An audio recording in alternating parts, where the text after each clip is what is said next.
Släpp hunden.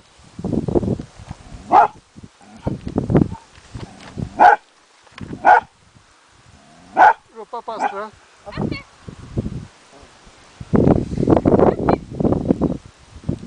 Fem meter framåt.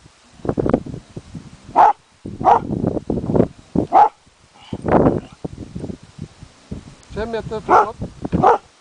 Ropa på Astra.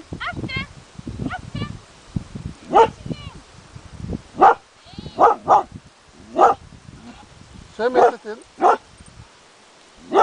Där, nu stannar du. Ska vi se om det går. Ropa på den.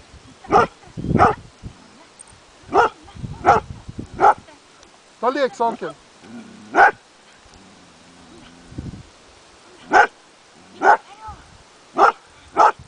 Då är det 2 meter fram till.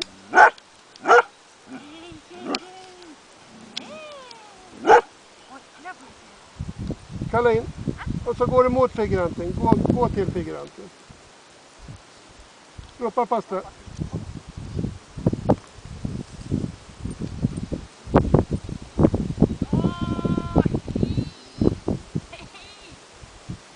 Jättebra. Bra.